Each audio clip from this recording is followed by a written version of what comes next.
Assalamualaikum warahmatullahi wabarakatuh. Halo siswa-siswi semuanya yang soleh dan soleha, apa kabar semuanya? Bapak harap semuanya dalam keadaan sehat walafiat dan tidak ada kekurangan satu apapun. Ya, baik. Untuk pertemuan sekarang kita pembelajaran masih dengan menggunakan daring ya di rumahnya masing-masing ataupun dengan kelompok kalian secara virtual. Nah, untuk pembelajaran kali ini kakak semuanya harus tetap semangat dalam mengikuti pembelajaran. Oke, apa materi yang akan kita bahas? Silakan nanti simak dengan baik dan dengan cermat. Sebelum kita memulai ke materi, mari kita untuk berdoa terlebih dahulu sesuai dengan keyakinan kita masing-masing. Dengan khusyuk dan hikmat, berdoa dimulai. Berdoa selesai. Oke, anak-anakku semuanya, silakan simak video pembelajaran dengan baik, duduk yang tenang, yang rapi, dan ingat, ada sesuatu hal yang penting silakan untuk dicatat. Karena untuk mengingat kita terhadap ilmu supaya tidak lupa adalah dengan cara dicatat. Oke, simak dengan baik video berikut ini. Salah satu kasih sayang Allah Subhanahu wa Ta'ala kepada umat Muslim adalah keringanan bagi orang yang menempuh perjalanan dengan jarak minimal 82 km. Adapun bentuk keringanan yang diberikan adalah 1. Meringkas jumlah rakaat solat yang disebut qashar. 2. Mengerjakan 2 solat dalam satu waktu yang disebut jama'. Dasar solat qashar adalah firman Allah Subhanahu wa Ta'ala, وَإِذَا ضَرَبْتُمْ فِي الْأَرْضِ فَلَيْسَ عَلَيْكُمْ جُنَاحٌ أَن تَقْصُرُوا مِنَ الصَّلَاةِ. Artinya, apabila kalian bepergian di muka bumi, maka tidaklah mengapa kalian mengqashar solat kalian. Al-Quran Surah An-Nisa ayat 101. Sahabat muslim hafidhakumullah, qashar adalah meringkas solat 4 rakaat menjadi 2 rakaat. Syarat mengqashar solat sebagai berikut. 1. Solat yang boleh diqashar adalah solat yang jumlahnya 4 rakaat yang meliputi solat duhur, asyar, dan isya. Adapun solat maghrib dan subuh tidak diperbolehkan qashar. 2. Tempat tujuan bepergian harus jelas. Orang pergi yang tidak jelas arah dan tujuannya tidak diperbolehkan mengqashar solat, seperti orang yang meninggalkan rumah sebab marah lalu pergi tanpa tujuan yang jelas. 3. Perjalanan yang dilakukan tidak kategori maksiat. Contoh kategori pergi yang tidak maksiat adalah pergi untuk membayar hutang, berziarah ke makam orang soleh, menghadiri undangan, silaturahim, dan lain sebagainya. Contoh pergi maksiat adalah pergi untuk merampok, berjudi, mencuri, dan lain sebagainya. 4. Jarak tempuh perjalanan minimal 82 km.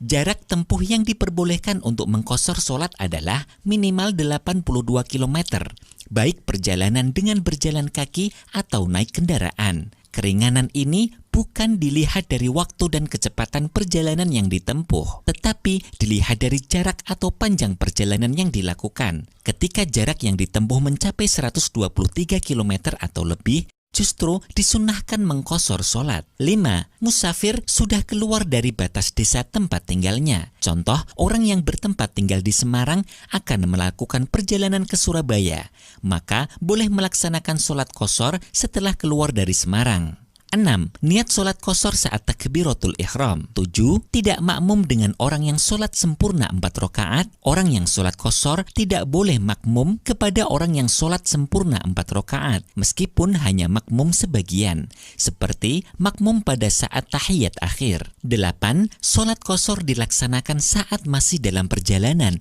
Apabila sudah pulang sampai melewati batas desanya, maka sudah tidak boleh solat qashar. Sahabat muslim hafidhakumullah, orang yang akan pergi melebihi jarak 82 km namun di pertengahan jalan mendadak pulang, maka tidak boleh melaksanakan solat qashar. Begitu pula orang yang berniat menetap atau mukim 4 hari atau lebih di suatu tempat, maka juga tidak boleh mengqashar solat. Adapun contoh niat solat qashar untuk solat duhur adalah sebagai berikut. Usolli fardhu dhuhri qashran lillahi ta'ala. Saya niat solat fardhu duhur qashar karena Allah Ta'ala. Adapun niat solat qashar untuk solat asar adalah sebagai berikut. Usolli fardhul asri qasron lillahi ta'ala. Saya niat sholat fardu asar qasar karena Allah Ta'ala. Adapun niat sholat qasar untuk sholat isya adalah sebagai berikut. Usolli fardul isya'i qasron lillahi ta'ala. Saya niat sholat fardu isya qasar karena Allah Ta'ala. Tata cara sholat jamaah dalam bepergian. Seseorang yang melakukan bepergian jauh diperbolehkan menggabungkan kedua waktu sholat ke dalam satu waktu. Penggabungan ini dinamakan dengan istilah sholat jamak. Perbedaan antara jamak dengan qasar adalah jika jamak berarti menghimpun dua sholat menjadi satu, sedangkan qasar adalah mengurangi jumlah rakaat sholat. Keduanya merupakan rukhsah atau keringanan dari Allah untuk orang yang melakukan perjalanan jauh berdasarkan sejumlah riwayat hadis.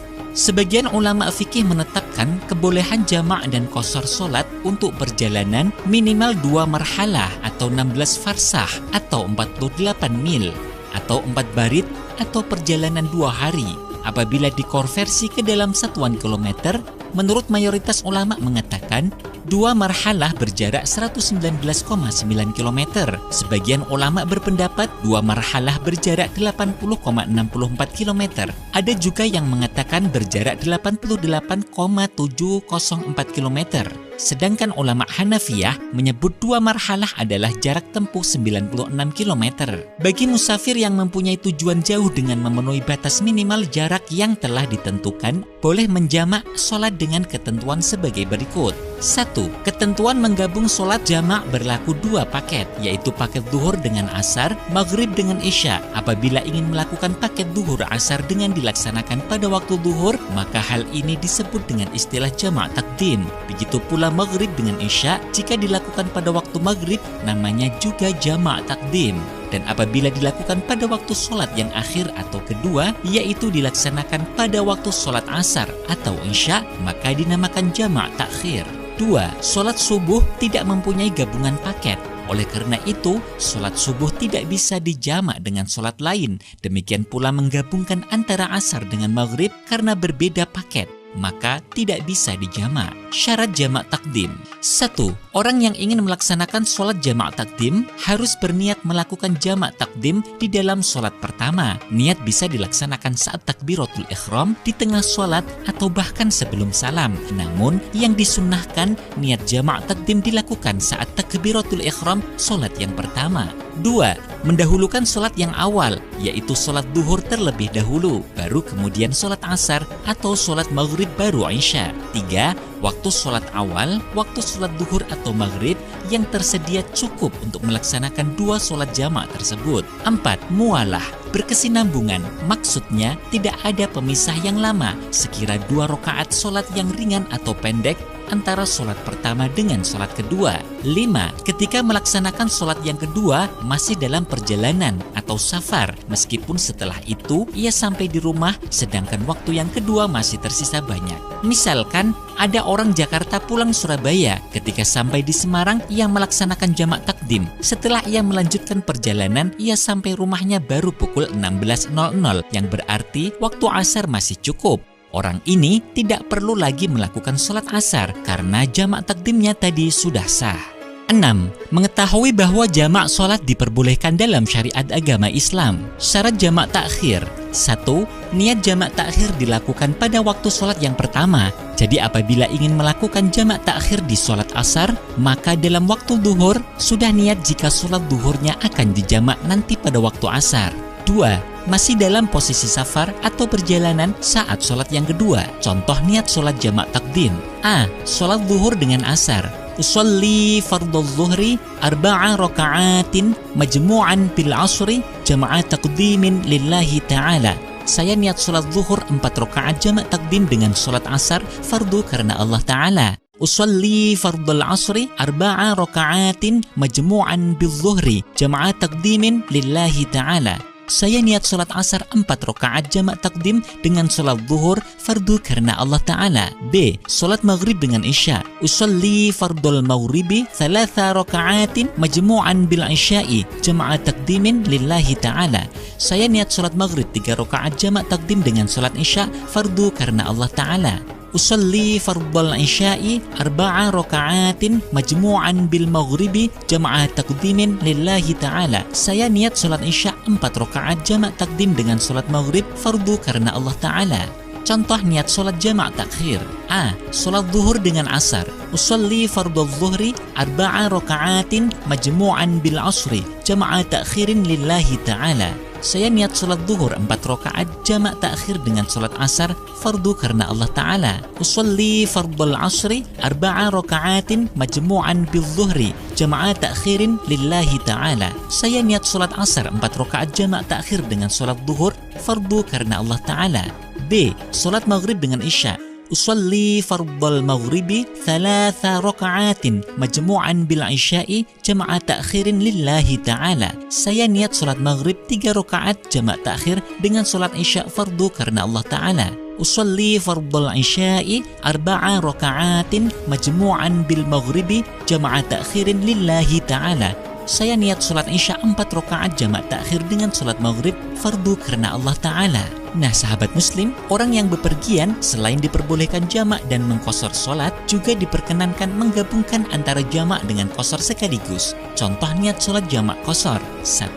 Sholat zuhur dengan asar. Usalli fardhu zuhri majmu'an ma'al asri jama'ah takdimin qashran lillahi ta'ala. Saya niat salat fardu zuhur jamak takdim dengan salat asar qashar karena Allah Ta'ala. Usalli fardhal asri majmu'an ma'al zuhri jama'ah takdimin qashran lillahi ta'ala. Saya niat salat fardu asar jamak takdim dengan salat zuhur qashar 2 rakaat fardu karena Allah Ta'ala. 2. Salat maghrib dengan isya. Salat maghrib karena hanya 3 rakaat maka tidak boleh diqashar. Usalli fardhal maghribi 3 raka'atin majmu'an ma'al isya'i jama'ah takdimin lillahi ta'ala. Saya niat salat fardu maghrib 3 rakaat jamak takdim dengan salat isya karena Allah Ta'ala. Usalli fardhal isya'i majmu'an ma'al maghribi jama'ah takdimin qashran lillahi ta'ala. Saya niat salat fardu isya jamak takdim dengan salat maghrib qashar karena Allah Ta'ala. Adapun niat salat jamak takhir qashar menyesuaikan. Redaksi yang berbunyi jamak takdim diganti dengan kata yang berbunyi jamak takhir. Wallahu a'lam. Ya, anak-anakku semuanya, seluruh rangkaian pembelajaran dan materi pada pertemuan sekarang sudah disampaikan. Semoga kita semuanya dapat memahami terhadap ilmu-ilmu yang sudah disimak, dan semoga Allah menjadikan manfaat ilmu kita dan menjadikan keberkahan. Tapi ingat, apa yang sudah kita fahami untuk dapat dilaksanakan dalam kehidupan kita sehari-hari. Karena ilmu tanpa diamalkan itu bagaikan pohon tak berbuah, artinya adalah tidak ada kemanfaatannya. Sampai berjumpa lagi pada video pembelajaran berikutnya. Tetap semangat meskipun dengan kondisi daring. Jaga kesehatan kita, tetap hormat kepada orang tua, dan juga tetaplah hormati dan patuhi seluruh nasihat orang tua dan guru. Assalamualaikum warahmatullahi wabarakatuh.